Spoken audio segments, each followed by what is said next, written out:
Ladies and gentlemen, good evening. What I would like to do tonight is address a subject that I have not addressed before, except in a by-the-way sort of way. It's entitled Life with a Sober Alcoholic. What is it like after sobriety? I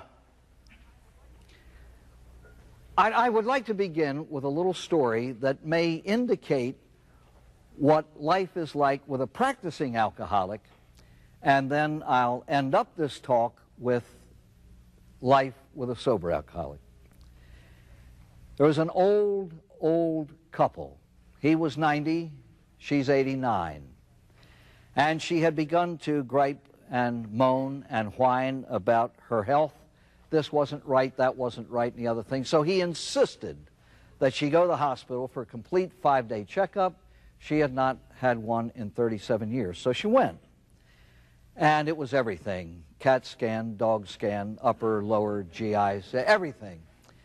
And at the end of the week, she came home, and about a week later, when all the results were in, they mailed them to her family physician. He called her down and read the results, and there were quite a few of them. She had to pay attention to this, that, and the other thing. Anyway, when he finished the list, he put it down, looked at her, and after a little bit of a pause, he coughed and said, I don't quite know how to tell you this next thing, except to tell you.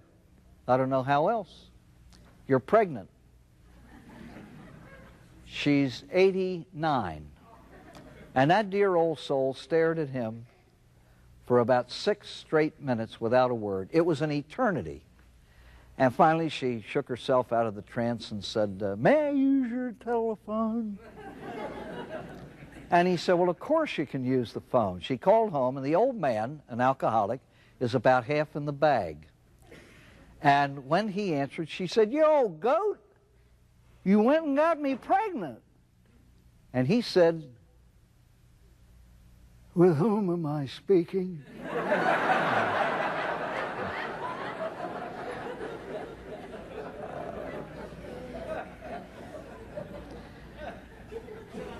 And then the alcoholic gets sober. What happens after sobriety? One of the horrors of this field of alcoholism, it's a rather frightening statistic. Most divorces in alcoholic homes occur after the sobriety of the alcoholic. And I think the reason is that the damage is so deep and has become so ingrained, not only in the alcoholic, but in the non-alcoholics who live with him, that it's just a brand new ball game, and many times they just can't cope. They're just brand new people in the house.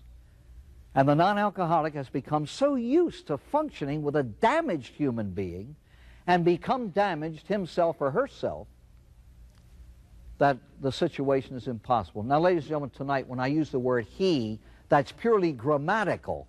It means one, male or female.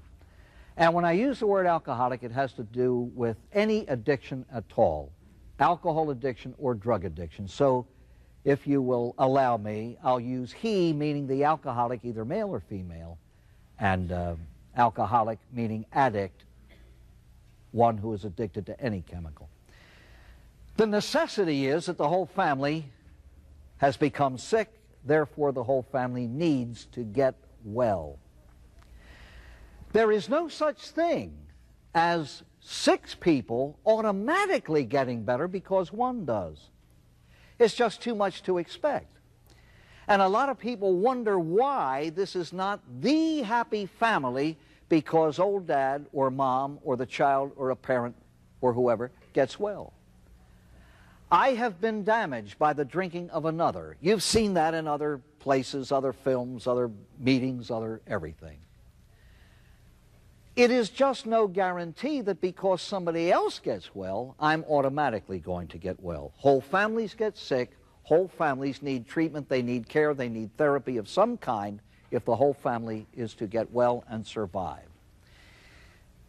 Each person must get well and learn, I am responsible for me.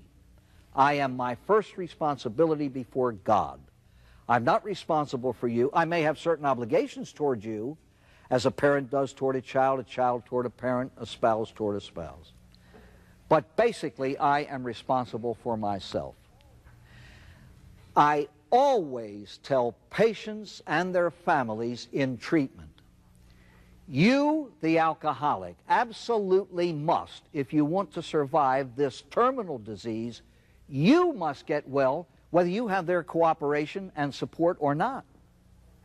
And you family members had better get a handle on your own spiritual, emotional, and mental well-being, whether he or she gets sober or not. I'm responsible for me. Now, once you get a handle on your well-being and you get a handle on your well-being, now we can get together and cooperate and communicate and try to solve family problems. One of the best-known names in the field of alcoholism, Claudia Black, gave a brilliant talk to a group of patients one day, and she wound about issues that concern adult children of alcoholics. And she wound up saying this, all of this is good, all of this information has been validated, the research is excellent, and these things that I have shared with you are true. Not now for you. Your business now is to get a handle on your sobriety and then try to solve family questions. And so, any of you here listening to me right now, if you are an addict of any kind, or if you belong to the family of one who has the problem, your prime responsibility is to get well yourself. Get well yourself. How do we do this? From outside.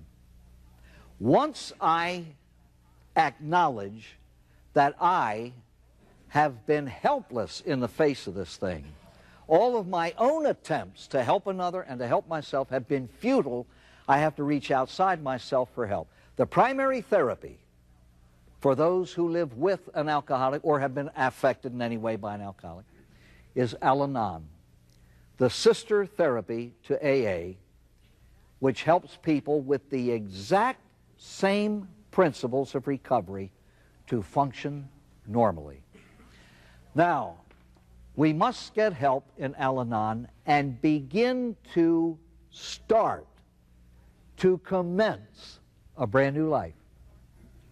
I have got to start to change everything that has happened up here, let's say over a period of years. I have to change my attitude, which governs my behavior, so that my behavior can change.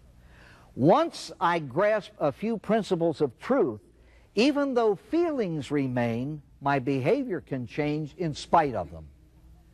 I learned that I have to do a whole lot of things, whether I feel like it or not, if I am to attain the goal of personal health and then family well-being. It is hard to change, awfully, awfully hard to change. But I heard a man once say, this jaded world suspects change. They maintain really that a leopard cannot change his spots. And yet in the world of alcoholism, we see change as normal. He used to say, the miraculous is commonplace in AA and Al-Anon. So even though it is hard to begin to change one's life after it's been established, why is it hard for us to get rid of bad habits? For gracious sake, we spend a lifetime acquiring them. We love them. They're buddies. And to begin to upend my entire self and make a major change is very difficult. Bill Wilson's very definition of sobriety. What do you mean by a spiritual awakening, he was asked. And his answer was a profound change in personality. And like all journeys, it begins with the first step. Like all buildings, it begins with the first shovelful of dirt. And as somebody once said, Rome certainly was not built in a day, and it was. What do you say to your kids when they express impatience? I want to be a doctor, Dad. Why do I have to go to school? Why can't I be one now? Why can't I start operating next week? And so on. No. You plow through secondary school, you plow through college, all that pre-med stuff, you go through med school, you prepare before you execute. And so it is here. To change a family, there must be a beginning. My attitudes must become different. I have lived with the primary attitude of guilt and shame. I must learn I'm dealing with addiction. Nobody's guilty. Nobody's guilty. The alcoholic is not guilty. I am not guilty. And yet, as we were saying so many, many times before, everybody feels guilt. The addict and every single one who lives with him feels guilt. And yet, the disease happens. It's like cancer. It happens. It's like emphysema. It happens. Nobody sets out to get emphysema or alcoholism or cancer. It happens.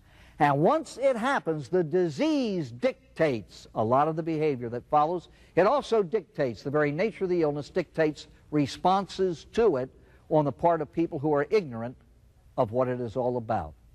And so I have to begin this horrible thing of upending and reversing my own life.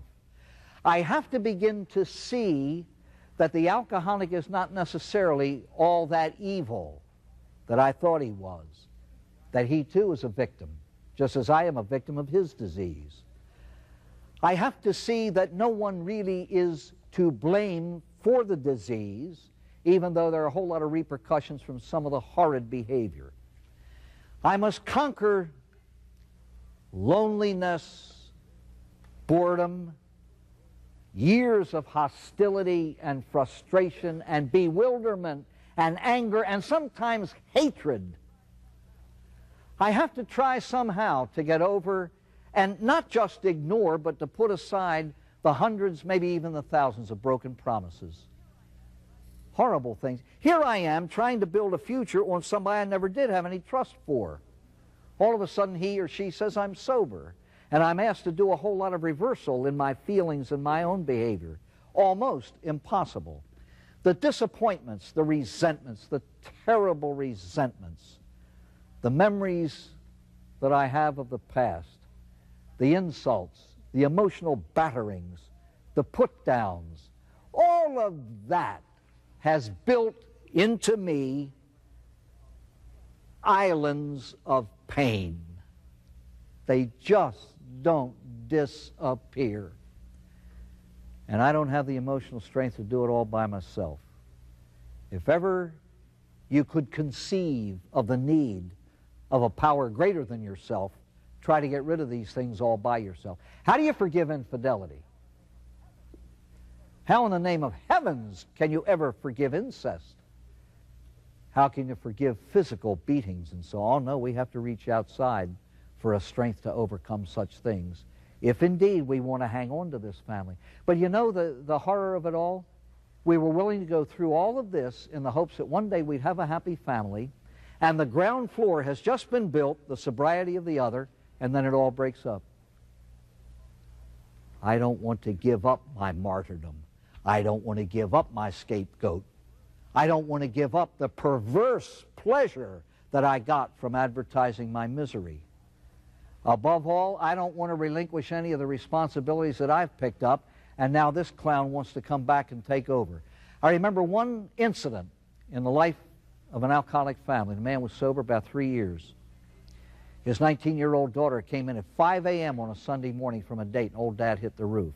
And he was reading the riot act when Mama came downstairs, entered the room, and entered the argument, and this was her comment. How dare you enter into her life now? She's mine. I raised her. Where were you during her teen years when she needed you? Flat on your back, drunk somewhere. Oh, no, you don't step in now and give her correction and try to act like a father. She belongs to me. Bug off. Guess what notions and what attitudes toward marriage and family life that 19-year-old is going to take to the altar when she marries, within perhaps the next 4, 5, 6 years. Now, there's a lot of horror in the alcoholic home that has to be overcome, and it all begins here and here, in the attitude and the thinking, which will help to change the behavior. Let me never forget, I'm responsible for me. God grant me the serenity to accept the things I cannot change. You know what I can't change? And I've proven this all through the drinking years. I can't change another human being. I've tried. I've manipulated. I've even allowed myself to be manipulated. All of those games that happen in alcoholic homes, all that has to go and be replaced with honesty of behavior.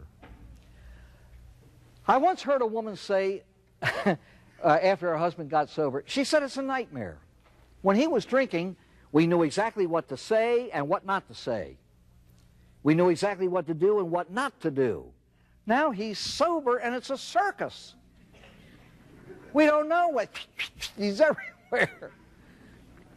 And parents try to make their children behave in such a way when he's drinking. Don't say this to your father when he's drinking. Don't say that to your father.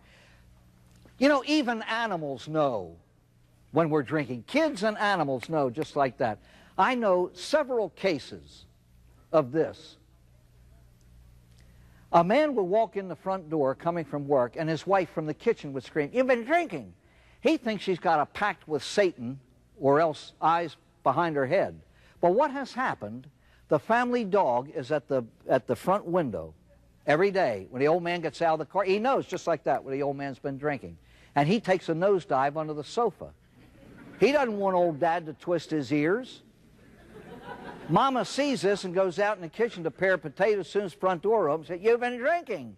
He doesn't know it, but the mutt's been giving him away for 4 years.